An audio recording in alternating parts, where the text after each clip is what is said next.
I want you to take a second and just think about your most vivid childhood memory. Oh, wow. Okay. Yeah.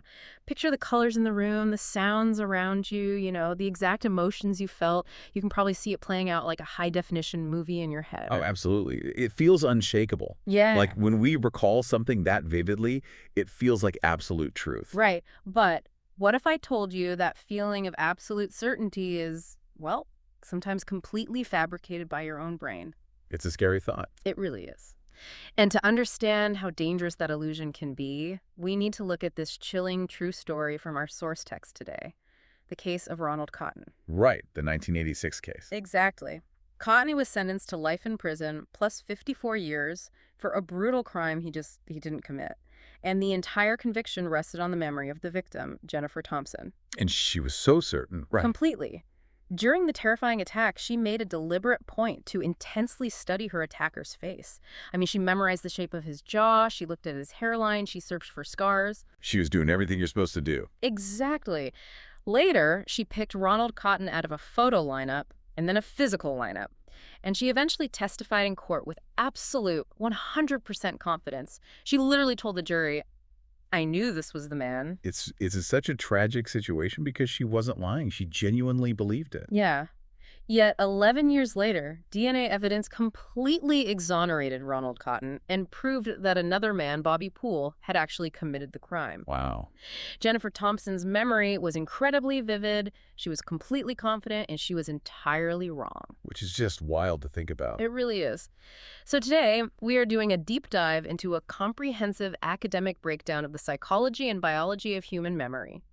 Our mission here is to deconstruct how memory actually works under the hood, uncover why it can fail us so convincingly, and discover scientifically backed ways you can hack your own brain to learn better and faster. It's going to be a fascinating one. Okay, let's unpack this. How does a memory even get made in the first place? Well, to understand how a memory can be confidently wrong, we have to look at the biological assembly line of how it's built. The assembly line. Yeah, there are three distinct stages. First is encoding. That's taking physical input from the world like light waves, sound waves, and transforming it into a mental representation. Basically translating reality into brain code. Exactly. Then the second stage is storage, which is maintaining that information over time. And third is retrieval, recovering it when you actually need it. So, encode, store, retrieve. That sounds exactly like saving a file to a computer. It does, yeah. But the brain doesn't just dump everything into one giant hard drive, does it? No, far from it. We actually have three main temporal stores which organize information by time. Okay. The first is sensory memory.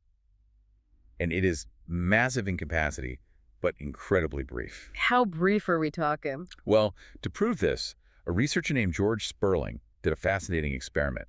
He flashed a grid of 12 random letters in front of people, but just for 1/20th of a second. A 20th of a second. That is basically a blink. Right. And when he asked them to recall all the letters, they could only name about 4. Honestly, remembering 4 in a blink is impressive. It is. But here's the brilliant trick. Sperling did the experiment again, but this time, immediately after the letters disappeared, he played a tone. Like a beep.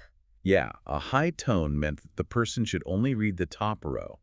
A medium tone meant the middle row, and a low tone meant the bottom row. Wait, but they didn't know which tone was going to play until after the letters were already gone from the screen. Exactly. And when people heard the tone, they could accurately report almost all the letters in whichever row was signaled. That's crazy. Which proves that for a fraction of a second, your sensory memory captures a highly detailed, comprehensive snapshot of almost everything in your visual field. The entire grid was sitting in their brain. But it decays in less than a second. If you don't immediately focus your attention on it, it just evaporates. Hold on, if my sensory memory is this massive sponge taking in everything, why do I instantly forget a stranger's name the second they shake my hand?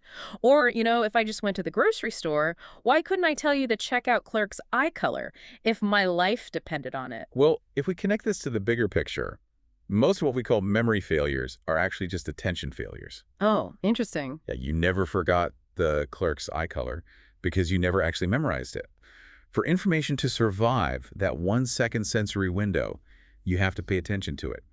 That moves it into the second stage, which is working memory. And working memory is where the bottleneck happens. A severe bottleneck. Yeah. Working memory only holds about 7 items. plus or minus 2 for about 20 seconds, unless you actively rehearse it. Just 7 items. Yeah. So when you meet someone and they say their name, your working memory tries to encode it using a phonological code. Phonological meaning sound. Right. It simply means your brain is trying to translate the social interaction into the internal sound of the word. But if you're distracted by smiling or, figuring out how firm to shake their hand, That phonological code is interrupted. exactly, the name never even enters the system. So working memory is essentially the computer's RAM. It's a tiny, temporary workspace. And long-term memory would be the massive hard drive. That is a highly accurate analogy. Yeah. And we actually see a biological division of labor here, too. Really? Yeah, brain scanning studies show that when you are encoding information, saving it at the hard drive, the left hemisphere of your brain is highly active. Oh, wow. But when you are retrieving that information later, pulling it back into your working RAM, the right hemisphere lights up. That is humbling. Because of this massive bottleneck in our working memory, our brains clearly can't save a perfect, high-definition video recording of our entire lives into long-term memory. No, definitely not. There simply isn't enough bandwidth. It has to be more efficient. And this leads us to one of the most persistent myths about memory. The idea that long-term memory is like a videotape that you can just rewind and play back. Right. It is not. It is much more like a physical file folder. A physical folder. Yeah, every time you open that folder to look at a memory, things get shuffled around, new notes get added by your current self, and some original pages get smudged. We do not encode exact details. We encode meaning. Okay, here's where it gets really interesting. Memory is less like a documentary film and more like a Wikipedia page that both you and your brain's assumptions are constantly editing. That is a brilliant way to put it. Because we only save the gist of an event, our brains have to actively construct the rest of the scene using our expectations, our knowledge, and our schemas. Let's break down that word schema. What does that actually mean in practice? Think of a schema as a mental blueprint or a script for how things usually go. Like you have a schema for a restaurant. You walk in, sit down, look at a menu, order, eat, pay. Right, standard procedure. So if you try to remember a specific dinner from 5 years ago, your brain will pull up the gist of who you were with and then use your restaurant schema to automatically fill in the background details, Like the clinking silverware, the waiter, the lighting. even if you didn't explicitly memorize them. So we're essentially hallucinating the details to make the memory feel complete. In a way, yes. We use inferences to fill in the gaps, and sometimes this construction happens right at the very moment of perception. Wait, immediately? Yeah, there is a great example of this in the text. A researcher was looking at a translucent music box with lights flashing inside, and he vividly saw images of a Viet Cong soldier, Bob Dylan, and the Beatles appearing on the sides. Like projected on it. That's what he thought. But when he took the box apart, there were no pictures at all, just random splatters of paint. You're kidding. His brain expected to see pop culture images, so his schemas literally constructed them out of the paint splatters. Wow. Well, that explains visual illusions, but it happens with narrative memories too, right? Like the story in the text about the famous psychologist Jean Piaget. Yes. Piaget had a crystal clear childhood memory of nearly being kidnapped at age 2. Age 2. Yeah, he could visualize the specific scratches on his nurse's face as she bravely fought off the attacker, the police officer's white baton, the exact layout of the subway station where it happened. He genuinely believed this memory until he was 15.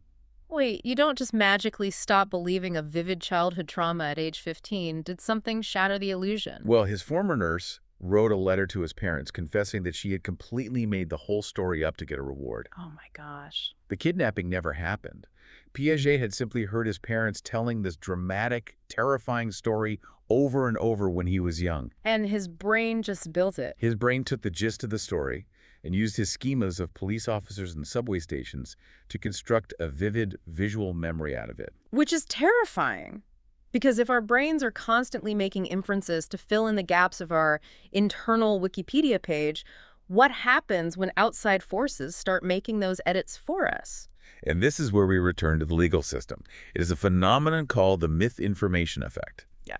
Researchers Elizabeth Loftus and John Palmer did a classic study where they showed people a film of a car crash. Okay. Afterwards, they asked half the people how fast were the cars going when they hit each other. Right. But they asked the other half how fast were they going when they smashed into each other. Just changing one word. Hit versus smashed. Just one word. The group that heard smashed estimated the cars were going significantly faster. That makes sense. But the real twist came a week later. They brought the participants back and asked if they saw any broken glass in the video. Was there any? There was zero broken glass in the original film. But the people who had heard the word smashed a week prior were significantly more likely to falsely remember seeing broken glass. Wow. The word smashed acted as post-event information that literally reached into their file folder and overwrote the memory. Exactly. I mean, think about how this applies to family arguments around the holidays. Two siblings can fiercely debate how an event happened 10 years ago, and both can be 100% confident. But one of them has entirely reconstructed the memory based on a story they heard later. Which brings us right back to Jennifer Thompson and Ronald Cotton. Right. Jennifer Thompson's original memory of her attacker was formed under terrible, stressful conditions in the dark. It was likely full of gaps. Yeah. But when the police showed her a photo lineup and later a physical lineup, those procedures provided her brain with new, suggestive information. Her brain took the face of Ronald Cotton from the lineup and used it to fill in the gaps of her traumatized memory. So by the time of the trial, she wasn't remembering the rapist, she was remembering Ronald Cotton. And because she had rehearsed that newly constructed memory over and over in her head, she felt completely confident. Now, this brings up the highly controversial topic of repressed memories covered in the source text. And psychologists are actually fiercely divided on this. They really are. The debate centers on whether highly traumatic memories can be totally repressed by the brain and later recovered in therapy, or if certain suggestive therapeutic techniques accidentally implant false memories. And again, we're just reporting what the academic text outlines here. We aren't taking sides on this. Of course. So on one side, cognitive psychologist Elizabeth Loftus argues that completely false memories can be planted through suggestion. She conducted the famous Lost in the Mall study. What was that? Researchers contacted the families of adults, got real stories from their childhood, and then presented those adults with a mix of true stories and one completely fake story about getting lost in a shopping mall as a child. And they actually convinced them it happened. Yes. By having trusted family members lie and corroborate the fake story, a significant percentage of these adults didn't just agree it happened. They started generating totally fabricated details. Dear kid. They described the old man who helped them, the panic they felt, the exact store they were near. But on the other side of the debate, researcher Kathy Pezdek argues that there is a limit to this, right? Right. She argues that you can only plant plausible false memories. Plausible, okay. Yeah, getting lost in a mall is plausible. We all have a mental schema for that.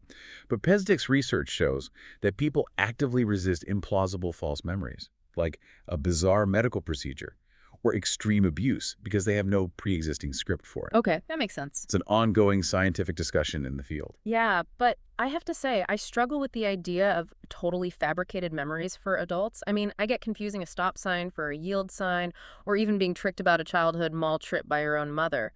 But how could a grown adult confess to a horrific crime they didn't commit? It is hard to fathom, but the text uses the case of Paul Ingram to explain the mechanism of how a mind can break under pressure. Okay, who is Paul Ingram? Ingram was accused of horrific cult crimes. And initially, he had absolutely no memory of any such events, but he was subjected to intense, prolonged interrogation by authority figures. Oh, wow. They kept him isolated, exhausted, and repeatedly told him he simply had to try harder to remember that his denial was just part of his repression. In that deeply vulnerable state, he began to actively imagine the scenarios the police were suggesting. So the intense visualization, driven by trauma and exhaustion, starts to blur the line between imagination and memory. Yes. And to prove just how suggestible Ingram had become, a sociologist named Richard Ofsha stepped in. He accused Ingram of a highly specific, totally fictional crime that everyone definitively knew had never happened. And what did Ingram do? Ingram initially denied it. But after being urged by the authority figure to think deeply about it, Ingram used his imagination to generate a highly detailed, vivid memory of this fake event. He internalized the false confession completely. That is chilling. This raises an important question. How can the legal system rely so heavily on eyewitness confidence?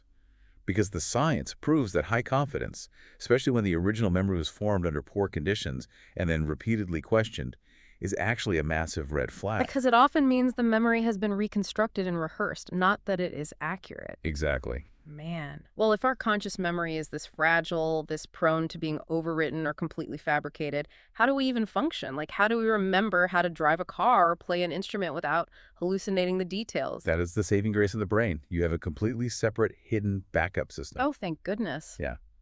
We have been talking entirely about explicit memory, our conscious recollection of facts, names, and personal events. But we also have implicit memory. Which is what? These are unconscious skills and conditioned responses. Mm-hmm. The most profound proof of this comes from a famous patient known as HM, or Henry Molaison. To cure his severe epilepsy, doctors surgically removed parts of his temporal lobe, including his hippocampus. And the hippocampus is basically the brain's save button for explicit memories. So he suffered from profound anterograde amnesia. Right. Think of it like a broken save button. He could remember his past before the surgery, but he couldn't form a single new memory going forward. His daily life was a permanent loop. He would wake up, eat breakfast, and 20 minutes later have no idea what he just ate or why he was in a hospital. That's heartbreaking. If you introduced yourself, left the room, and came right back, you were a stranger again. But researchers tested him on a complex motor skill, tracing the outline of a star while looking only at his hand through a mirror. Which is incredibly disorienting. Your brain has to completely remap its hand-eye coordination. It takes a lot of practice. Yeah. And over several days, HM got exceptionally good at it. His performance improved at the exact same rate as a person with a perfectly normal memory. Wow. But every single time he sat down to do it, he explicitly claimed he had never seen the mirror tracing task before in his life. That is wild. He is looking at the pencil in his hand, feeling his muscles execute this perfect, complex movement, while simultaneously believing he has never done it. How did his brain bypass the missing hippocampus to learn a skill? Because motor skills and implicit memories don't rely on the hippocampus. They're processed in entirely different structures, like the basal ganglia and the cerebellum, which were completely untouched by his surgery. Oh, I see. His implicit memory was perfectly intact, proving that facts and physical skills are literally stored in separate biological vaults in the brain. It's like a background operating system constantly updating without our conscious awareness. And this biological separation actually explains a universal phenomenon in the text. Childhood amnesia? I mean, think about it. Why can't you remember being 2 years old? You were learning to walk, talk, eat with a spoon. You were acquiring massive amounts of implicit skills, but you have no explicit memories of those years. And this happens for two reasons. Biologically, the hippocampus, the cross-referencing system required to consolidate those long-term explicit memories, isn't fully mature until a year or two after birth. Okay, so the hardware isn't ready. Exactly. But psychologically, toddlers don't have the language or the complex schemas to file those memories away in a structured format. Right. You can't search for a memory file if it was saved in an entirely different operating language that your adult brain no longer speaks. Okay, let's unpack this. We've established that memory is a reconstructive dual system process. It's not a video camera, it's a messy file folder. And our working memory has a painfully tight bottleneck of just 7 items. Correct. So what does this all mean? Like, for you, listening right now, how can you deliberately hack this biological system to learn faster and retain more? There are several highly practical tools in the research. The first is chunking. Chunking. Remember that working memory bottleneck of 7 plus or minus 2 items. You cannot increase the physical number of slots in your working memory, but you can increase the size of the information packed into each slot. Okay. There's an incredible case of a college student, known as SF, who expanded his working memory span from 7 random digits to nearly 80 random digits. How is that even mathematically possible? Hearing 80 random numbers and repeating them perfectly. Well, he was a competitive cross-country runner, so he started chunking the random numbers into running times. Oh. Yeah. If the researcher said 3, 4, 9, 2, he didn't try to remember 4 separate numbers. He encoded it as 3 minutes, 49.2 seconds world-class mile time. That is amazing. He bypassed the bottleneck by using his existing long-term memory to attach deep meaning to meaningless data, basically bundling them into massive, easily digestible chunks. He used strong, existing pathways to carry new information. That's brilliant. Another hack from the text is the method of Lucy, also known as the memory palace. It's all about imagery and elaboration. Yes. This is a fun one. So if you want to remember a grocery list, you don't just mechanically repeat bread, eggs, bacon. You imagine walking through your house. You picture a massive, soggy piece of bread nailed to your front door. You imagine an egg hanging from the hallway light bulb, dripping yolk. You walk into the living room and the curtains are made of giant, greasy strips of bacon. It sounds absurd, but that absurdity is exactly why it works. What's fascinating here is that the brain doesn't just record what it sees, it records the meaning and the bizarre connections we actively attach to it. Like learning foreign languages with the keyword method. To remember that the Spanish word caballo means horse, you isolate the sound I in caballo, and you picture a giant, terrifying eyeball being kicked across a field by a horse. The more bizarre and visceral the image, the stronger the retrieval path. Yeah, that makes sense. Which brings us to context and state-dependent learning. Your brain encodes the surrounding environment alongside the actual information. Really? Like the physical room? Yes. If a scuba diver learns a list of words underwater, they will recall those words significantly better if they are tested underwater compared to being tested on a dry beach. Because the physical environment, the cold water, the sound of the regulator acts as a subconscious retrieval cue. Yes, and this applies to your internal state as well. Your mood, your caffeine levels, your emotional state, they all get woven into the memory's context. Okay, so if I'm prepping for a massive presentation or an exam next week, what is the single biggest mistake I'm probably making right now? Your biggest mistake is almost certainly passive rereading. Really? Yes, highlighting a chapter and reading it 4 times over is virtually useless compared to reading it once and then actively testing yourself. Like quizzing yourself. Exactly. Practicing retrieval, forcing your brain to actively search for the information, physically creates stronger neural pathways than simply letting your eyes glaze over the words again.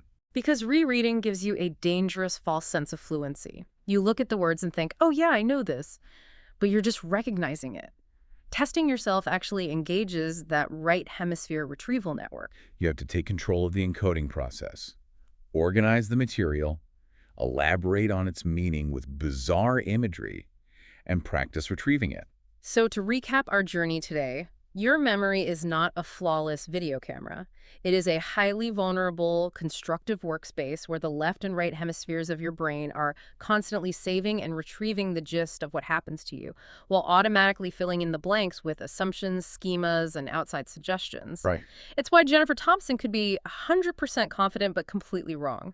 But by understanding this architecture, you can take control of the editing process. Using techniques like chunking, bizarre mental imagery, and active retrieval testing, you can bypass the bottleneck of your working memory and hack your own learning process. The architecture of human memory is incredibly fragile, but it is also highly adaptable if you know how the system operates. Which leaves me with a final thought for you to mull over. We talked about state-dependent learning, how your physical and emotional state acts as a chemical retrieval cue to unlock a memory. Yeah. Well, if our ability to recall a moment is so deeply tied to the sensory environment we were in when we made it, could you intentionally hack this for your own happiness?